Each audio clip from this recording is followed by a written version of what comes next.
Bible പഴയ നിയമത്തിൽ നിന്നുള്ള വായന. സങ്കീർത്തനങ്ങൾ 143. കർത്താവേ, എൻ്റെ പ്രാർത്ഥന കേൾക്കണമേ, എൻ്റെ യാചന ശ്രവിക്കണമേ. അങ്ങയുടെ വിശ്വസ്തതയിലും നീതിയിലും എനിക്ക് ഉത്തരമരുളണമേ. ഈ ദാസനെ ന്യായവിസ്താരത്തിന് വിധേയനാക്കരുതേ. എന്തെന്നാൽ ജീവിക്കുന്ന ഒരുവനും അങ്ങയുടെ മുമ്പിൽ നീതിമാനല്ല. ശത്രു എന്നെ പിന്തുടർന്നു, അവൻ എൻ്റെ ജീവനെ നിലത്തെറിഞ്ഞു തകർത്തു. പണ്ടേ മരിച്ചവനെ പോലെ എന്നെ അവൻ ഇരുട്ടിൽ തള്ളി. ഞാൻ വിഷാദഗ്രസ്തനായിരിക്കുന്നു, എൻ്റെ ഹൃദയം നടുങ്ങുന്നു. കഴിഞ്ഞ കാലങ്ങൾ ഞാൻ ഓർക്കുന്നു. അവിടുന്ന് ചെയ്ത എല്ലാ കാര്യങ്ങളെയും പറ്റി ഞാൻ ധ്യാനിക്കുന്നു. അവിടുത്തെ ശക്തമായ പ്രവൃത്തികളെക്കുറിച്ച് ഞാൻ ചിന്തിക്കുന്നു. ഞാൻ അങ്ങയുടെ നേർക്ക് കരങ്ങൾ വിരിക്കുന്നു. ഉണങ്ങി വരേണ്ട നിലം പോലെ എൻ്റെ ഹൃദയം അങ്ങേക്കായി ദാഹിക്കുന്നു. കർത്താവേ, എനിക്ക് വേഗം ഉത്തരമരുളണമേ. ഇതാ എൻ്റെ പ്രാണൻ പോകുന്നു. എന്നിൽ നിന്നും മുഖമറക്കരുതേ. മറച്ചാൽ ഞാൻ പാതാളത്തിൽ പതിക്കുന്നവരെ പോലെയാകും. പ്രഭാതത്തിൽ ഞാൻ അങ്ങയുടെ കാരുണ്യത്തെപ്പറ്റി കേൾക്കട്ടെ. എന്തെന്നാൽ അങ്ങയിലാണ് ഞാൻ ആശ്രയിക്കുന്നത്. ഞാൻ നടക്കേണ്ട വഴി എന്നെ പഠിപ്പിക്കണമേ. എന്തെന്നാൽ എൻ്റെ ആത്മാവിനെ അങ്ങയുടെ സന്നിധിയിലേക്കാണ് ഞാൻ ഉയർത്തുന്നത്. കർത്താവെ, ശത്രുക്കളിൽ നിന്ന് എന്നെ മോചിപ്പിക്കണമേ. അഭയം തേടി ഞാൻ അങ്ങയുടെ സന്നിധിയിലേക്ക് ഓടി വന്നിരിക്കുന്നു. അങ്ങയുടെ ഹിതം അനുവർത്തിക്കാൻ എന്നെ പഠിപ്പിക്കണമേ. എന്തെന്നാൽ അവിടുന്നാണ് എൻ്റെ ദൈവം. അങ്ങയുടെ നല്ല ആത്മാവ് എന്നെ നിരപ്പുള്ള വഴിയിലൂടെ നയിക്കട്ടെ. കർത്താവെ, അങ്ങയുടെ നാമത്തെ പ്രതി എൻ്റെ ജീവൻ പരിപാലിക്കണമേ. അങ്ങയുടെ നീതിയാൽ എന്നെ ദുരിതത്തിൽ നിന്ന് മോചിപ്പിക്കണമേ. കാരുണ്യവാനായ അങ്ങ് എൻ്റെ ശത്രുക്കളെ വിച്ഛേദിക്കണമേ. എൻ്റെ വൈരികളെ നശിപ്പിക്കണമേ. എന്തെന്നാൽ ഞാൻ അങ്ങയുടെ ദാസനാണ്.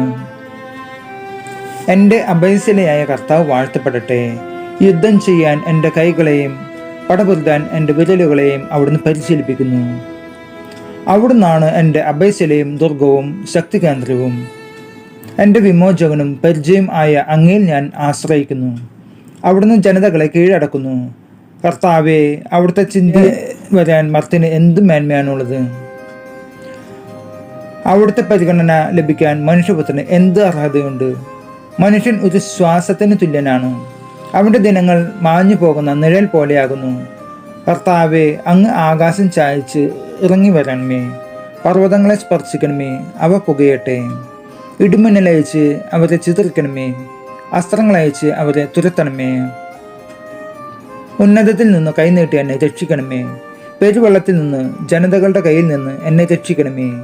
അവരുടെ നാവ് വ്യാജം പറയുന്നു. അവർ വലതു കൈ ഉയർത്തി കള്ളസത്യം ചെയ്യുന്നു. ദൈവമേ, ഞാൻ അങ്ങേക്ക് പുതിയ കീർത്തനം പാടും. ദശതന്ത്രീനാദത്തോടെ ഞാൻ അങ്ങയെ പുകഴ്ത്തും. അങ്ങാണ് രാജാക്കന്മാർക്ക് വിജയം നൽകുകയും അങ്ങയുടെ ദാസനായ ദാവീദിനെ രക്ഷിക്കുകയും ചെയ്യുന്നത്. ക്രൂരമായ വാളിൽ നിന്ന് എന്നെ രക്ഷിക്കണമേ. ജനതകളുടെ കയ്യിൽ നിന്ന് എന്നെ മോചിപ്പിക്കണമേ. അവരുടെ നാവ് വ്യാജം പറയുന്നു. അവർ വലതു കൈ ഉയർത്തി കള്ളസത്യം ചെയ്യുന്നു. ഞങ്ങളുടെ പുത്രന്മാർ മുളയിലെ തഴച്ചു വളർന്ന സസ്യം പോലെയും ഞങ്ങളുടെ പുത്രിമാർ കൊട്ടാരത്തിന് വേണ്ടി കൊത്തിയെടുത്ത സ്തംഭം പോലെയും ആയിരിക്കട്ടെ. ഞങ്ങളുടെ അറപ്പറകൾ എല്ലാ തരം ധാന്യങ്ങളും കൊണ്ട് നിറഞ്ഞിരിക്കട്ടെ. ഞങ്ങളുടെ ആടുകൾ ഞങ്ങളുടെ വയലുകളിൽ ആയിരങ്ങളും പതിനായിരങ്ങളുമായി പെരുകട്ടെ. ഞങ്ങളുടെ കന്നുകാലികൾ വന്ധ്യതയോ അകാല പ്രസവമോ ഇല്ലാതെ വർദ്ധിക്കട്ടെ. ഞങ്ങളുടെ തെരുവീതികളിൽ ദീനരോധനം കേൾക്കാതിരിക്കട്ടെ. ഇപ്രകാരം അനുഗ്രഹം ലഭിച്ച ജനത ഭാഗ്യമുള്ളത്. കർത്താവ് ദൈവമായുള്ള ജനത ഭാഗ്യമുള്ളത്. നമ്മുടെ കർത്താവായ യേശുമിശിഹായ്ക്ക് സ്തുതി. ബൈബിൾ പുതിയ നിയമത്തിൽ നിന്നുള്ള വായന. മത്തായിയുടെ സുവിശേഷം 14 അധ്യായം 22 വാക്യം മുതൽ. ജനസഞ്ചയത്തെ പിരിച്ചുവിടുമ്പോഴേക്കും തനിക്ക് മുമ്പേ വഞ്ചിയിൽ കയറി മറുകരയ്ക്ക് പോകാൻ യേശു ശിഷ്യന്മാരെ നിർബന്ധിച്ചു. അവർ ജനക്കൂട്ടത്തെ പിരിച്ചുവിട്ടതിനു ശേഷം ഏകാന്തതയിൽ പ്രാർത്ഥിക്കാൻ മലയിലേക്ക് കയറി. രാത്രിയായപ്പോഴും അവൻ അവിടെ തനിച്ചായിരുന്നു. ഇതിനിടെ വഞ്ചി കരയിൽ നിന്ന് ഏറെ ദൂരം അകന്നു കഴിഞ്ഞിരുന്നു. കാറ്റ് പ്രതികൂലമായതിനാൽ തിരമാലകളിൽപ്പെട്ട് അത് വല്ലാതെ ഒലിഞ്ഞു. രാത്രിയുടെ 4-ാം യാമത്തിൽ അവൻ കടലിന് മീതെ നടന്ന് അവരുടെ അടുത്തേക്ക് ചെന്നു. അവൻ കടലിന് മീതെ നടക്കുന്നത് കണ്ട് ശിഷ്യന്മാർ പരിഭ്രാന്തരായി. ഇതാ ഭൂതം എന്ന് പറഞ്ഞ് ഭയനിമിത്തം നിലവിളിച്ചു. ഉടനെ അവൻ അവരോട് സംസാരിച്ചു. ധൈര്യമായിരിക്കുവിൻ, ഞാനാണ്, ഭയപ്പെടേണ്ട. പത്രോസ് അവനോട് പറഞ്ഞു, കർത്താവേ, അങ്ങാണെങ്കിൽ ഞാൻ ജലത്തിന് മീതെ കൂടി അങ്ങയുടെ അടുത്തേക്ക് വരാൻ കൽപ്പിക്കുക. വരൂ, അവൻ പറഞ്ഞു. പത്രോസ് വഞ്ചിയിൽ നിന്നിറങ്ങി വെള്ളത്തിന് മുകളിലൂടെ യേശുവിൻ്റെ അടുത്തേക്ക് നടന്നു ചെന്നു. എന്നാൽ കാറ്റ് ആഞ്ഞടിക്കുന്നത് കണ്ട് അവൻ ഭയന്നു.